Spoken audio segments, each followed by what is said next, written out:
every once in a while, I think it's really important that we see what's going on the other side. You know? Oh man, what a great freeze frame. That's really nice. I like that. Maybe that's the emotional vibe we're going for this one. See, I've been taking a look at Ben Shapiro's videos from time to time, and there's such a stark disparity with the kinds of viewership that he gets with these different videos. So, I mean, he's a big channel. He gets lots of views, certainly. You know, you got your Q&A. Ben Shapiro reviews Godzilla versus Kong. Does he say it's woke? Wait, do the comments say that it's woke?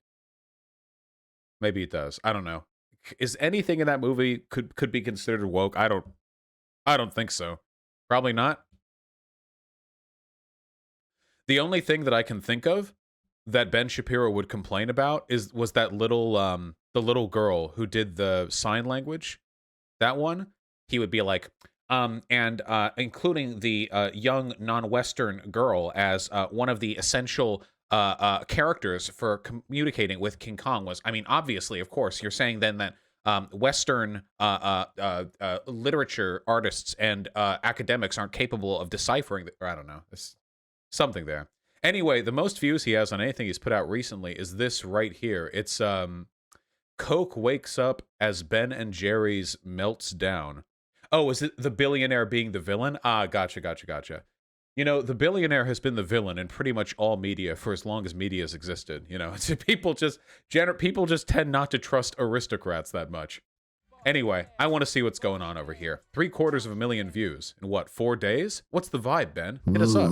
Ooh, those evil corporations staying out of political matters that don't involve them. Those evil, nasty corporations not doing what the New York Times tells them to do. It's time for the pushback. Be part of the pushback. Yeah. Don't be part of the surrender caucus. In the case of Dante Wright, what you're going to see is if the officer is tried and convicted, there will be no riots. Right? In uncontroversial cases are not the ones that the media love. The media love the controversial cases because what they like to do is impute bad intention to people who actually look at the evidence. And this is all part and parcel, again, of driving that crisis mentality. America is in a state of constant crisis. Hey, how do you think Ben Shapiro felt about listening to the people who bring the evidence to the table when it came to the election and Biden beating out Trump? Because if I remember correctly, Ben Shapiro played in quite a bit into the well, you know, actually there are 76 concerns that we have of these states and what procedures by which they accumulated these votes seem to be a deviation from the, interesting. So, listen to the experts when the information they provide agrees with me, basically. And if you don't take a side, then you are on the side of evil. And this is being driven by the media. In an act of activism, that is just, it's clear activism. This is not journalism in any way. The New York Times has now printed a piece of quote-unquote journalism. It's not journalism. It's basically McCarthyite lists. It's from Andrew Ross Sorkin, Jason Karayan, Sarah Kessler, Michael J. Delamarced, Lauren Hirsch, and Efrat Livni. Okay, so it's 87 people writing for the New York Times. Okay. The CEOs who didn't sign a big defense of voting rights. Hundreds of leaders and companies signed a letter opposing strict limits. They did not. Does that sound like activism or journalism to you? Wait. Okay, so, first of all, the idea that journalism and activism don't overlap is incredibly stupid. What do you think journalists have been doing for the past? So, what Ben Shapiro wants to do is be a frothing at the mouth, just foaming, you know, lunatic partisan who presents information in a biased way. But then, when journalistic organizations indicate they have a preference for one thing or another, this is evidence that all sanity has been removed from American political discourse. Journalists are supposed to just factually report on information with no bias or argument whatsoever. They should just say the weather and say the number of troop deaths in Afghanistan. That's it. And if they report the troop deaths too many times under a Republican president, that means they're biased. But they don't do it enough times under a Democrat president, that means they're biased too. It's like nothing. Republicans love doing this. They hate it when journalistic organizations express a preference, but they don't have a problem with Fox News. It's insane. They over and over and over again. They repeat this mantra that New York Times, you know, the Washington Post, that these organizations are biased for indicating a preference one way or another. And by the way, often when they get mad at these orgs are just repeating facts, you know? Like the Trump administration's constant fuck-ups with COVID. They would report these COVID deaths and numbers. Ben Shapiro and other conservatives would call that bias. Just reporting the facts is bias if the facts make a Republican look bad. And vice versa, if they make a Democrat look good, that's also bias. But the Republican Party and Fox News are basically like they're docking right now. Fox News has wrapped their foreskin around the tip of the Republican Party penis. They are as close together as you can get. I mean, they are tip to tip, you know? And they never complain about it. They never complain about it. You can see the most wildly partisan shit on Fox News, and they don't give a fuck. Because at the end of the day, Ben Shapiro gets his marching orders. They all get the same marching orders. When somebody doesn't sign a letter, when's the last time that was news? There's a collective letter. I didn't sign it. When was the last time it was news to archive all the wealthy and important people in our society who took a political stand on something? How is this journalism noting which people choose a side on which issues? How is that? This information is completely irrelevant. Was there a letter on all the people who didn't sign the Harper's Weekly letter? Was there like a big story about that? No. The goal here is to pressure all of these corporations and to pretend that they are in favor of voter suppression and the new Joe Biden-esque Jim Crow if they don't do exactly what the New York Times wants them to do. Wait. The new Joe Biden-esque Jim Crow. What the fuck was that? Did he have a stroke? Yeah, what? Media are just the activist propaganda wing of the Democratic Party at this point. You'll notice, by the way, that people like Ben Shapiro will never actually argue against the merit or the factual nature of the journalism they dislike. They'll only accuse them of being biased. This is a really common strategy that Ben, others like him, engage in. He's not actually going to argue morally for or against the positions held by the people listed there. He's only going to say that the fact that they were listed at all is the bad thing. And they are the ones who are pushing forward into the private sphere all of the lies being told by the Democratic Party. What lies? Here's the New York Times. Amazon, BlackRock, Google, Warren Buffett, and hundreds of other companies and executives have signed a new statement opposing any discriminatory legislation that would make it harder for people to vote. The statement, which ran as a two-page ad in the New York Times, comes amid a flurry of voting-related proposals from Republicans who have generated competing calls for corporations to take a stand and to stay out of politics lest lawmakers retaliate. Just as notable as the names who signed the statement are those that didn't. Ooh, those evil corporations staying out of political matters that don't involve them. Those Damn, he's like super mad. Hey, Ben, do those corporations lobby? Hey, Ben, do those corporations actually stay out of politics? Or do they engage in politics and actually push for lawmakers to pass laws favorable to them?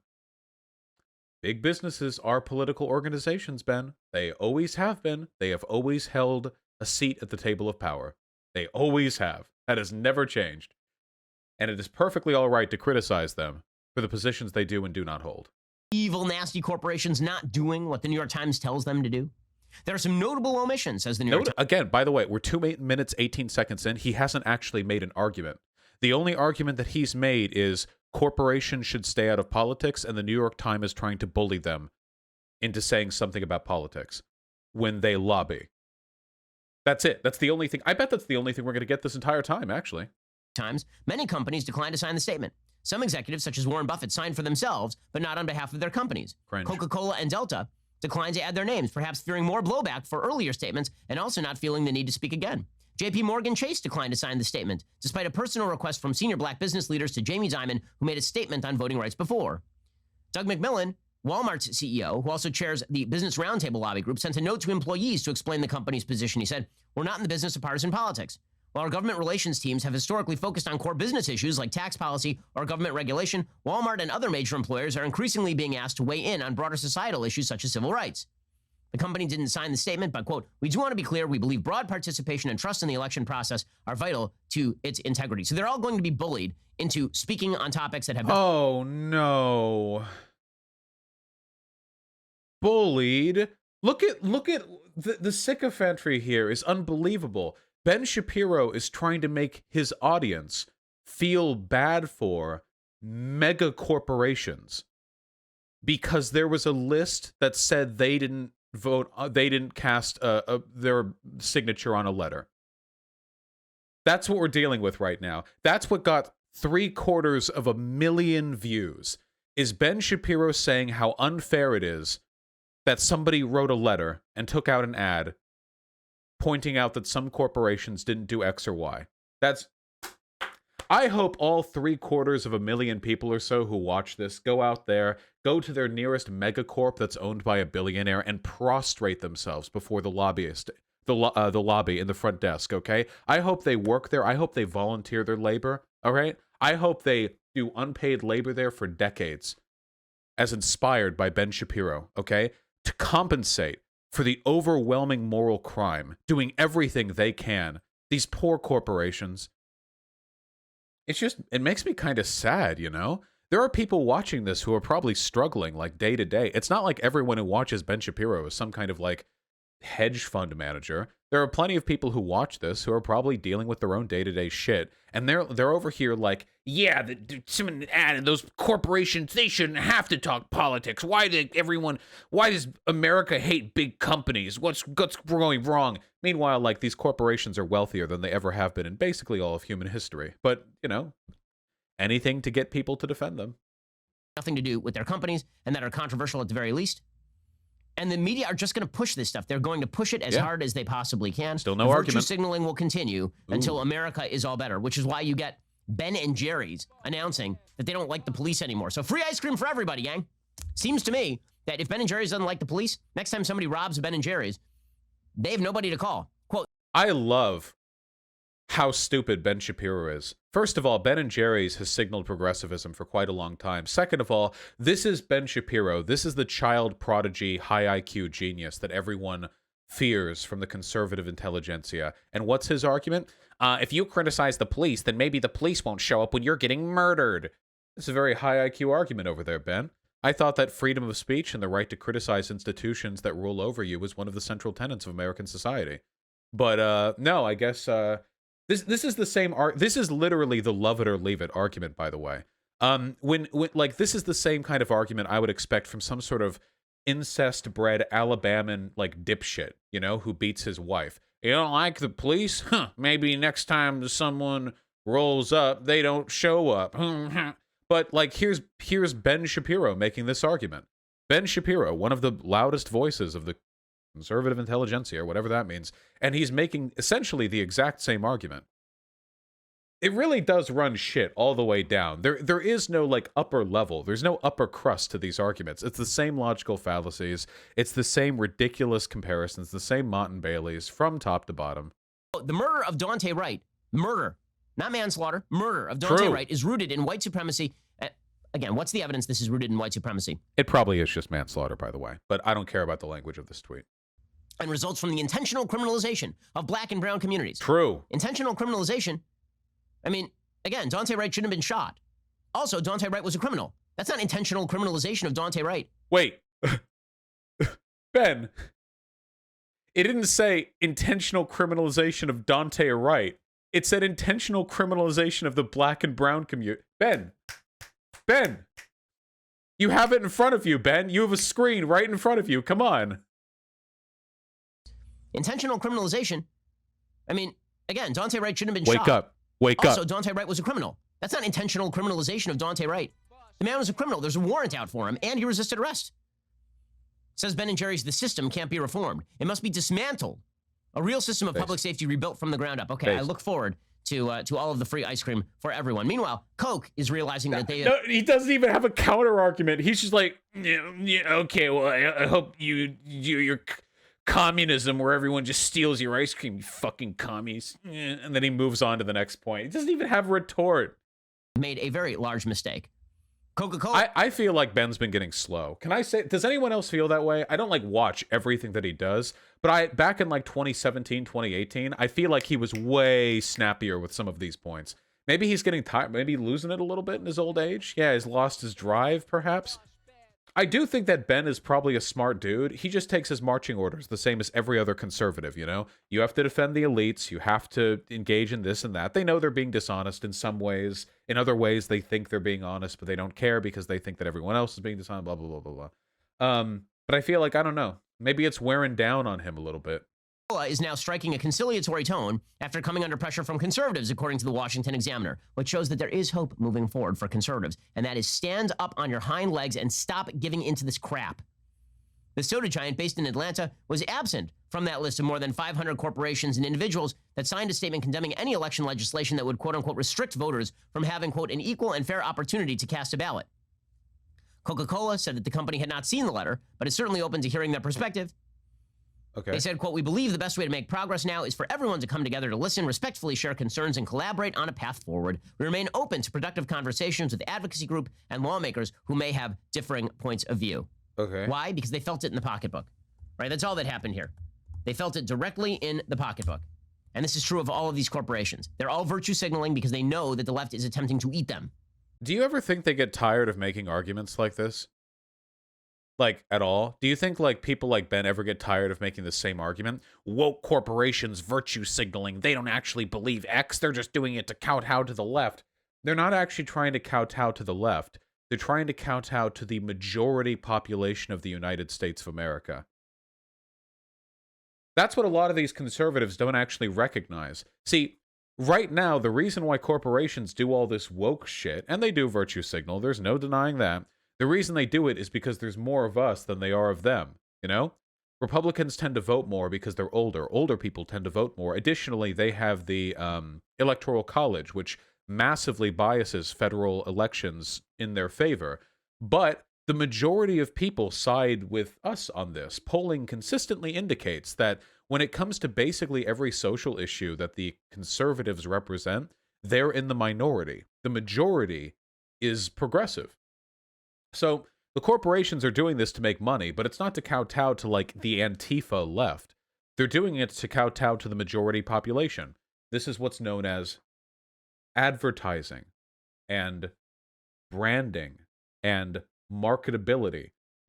I think somebody with a law degree would be passingly familiar with these ideas, but... That's all. By the way, this is also true for some of your favorite places like the NBA.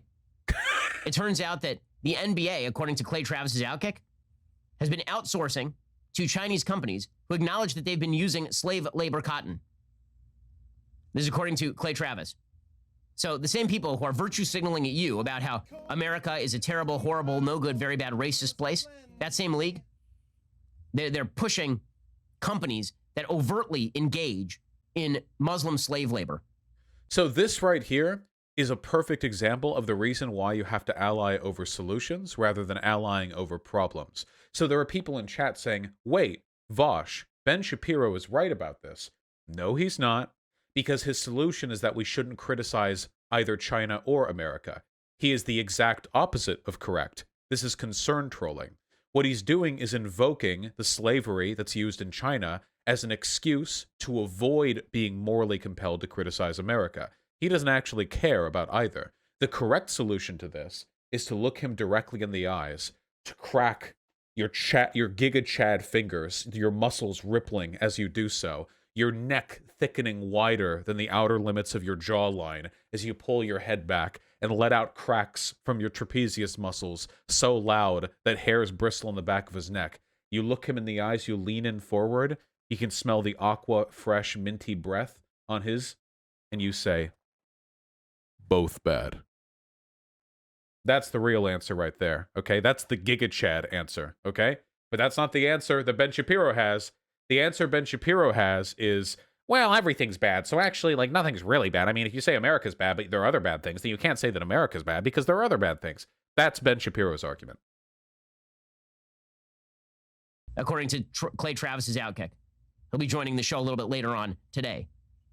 Okay, so should we push back on this? Of course we should push back on this, and there will be success if we do push back on this. This is the point. I The don't left is know. pushing, and they're pushing a false narrative about you. They say that you are a racist if you believe in America's systems. They're pushing a false narrative about America's founding principles. Sure. And they're using that as a fake true. crisis in order to ram through tremendous change to a system that is not. Wait, what crisis? What change are we even talking about? Wasn't this segment about corporations and the New York Times virtue signaling? What change are we talking about right now? We're fear-mongering again. Ben, what are we talking about right now? Ben, what change? What are we... He almost got that past me, too. You lull into a sleep when he's talking, and if he's like, the left is trying to push this incredible change to destroy the fabric of America. But, like, wait, what change? What are we talking about? Are we... is the change we're talking about corporations saying police need reform? What's not only functional, is the greatest system created in the history of mankind. So it's time for the pushback. Be part of the pushback. Don't be part of the surrender caucus. The battle for— When did this term surrender caucus become popular? I've been hearing, I only hear Ben use it. Surrender caucus. I assume this is just this is a snappy term for people who let good things happen, I guess. Oh no, Trump used this term. Trump criticizes some Republicans as surrender caucus. Okay. I didn't realize that it had been used by Trump, who aren't backing further challenges Joe Biden. Okay, yeah, gotcha. So a surrender caucus, these are people like these are like rhinos, like Republicans who aren't trying hard enough. Okay, well. Yeah, Ben's losing it a little bit. Ben's losing his edge. It's kind of sad to see, you know, like an old prize fighter or a dog who can't climb the stairs anymore. What is he now, like 35 or something? He still gets treated like this boy genius because of how he looks and sounds, but he's like, you know, I mean, he's older than plenty of people who get treated older than he is. 38? Oh. 37. 37. Poor Ben. Yes. The 13-year-old man versus the 37-year-old boy. Truly the virgin versus Chad dichotomy there, or Chad versus virgin, respectively.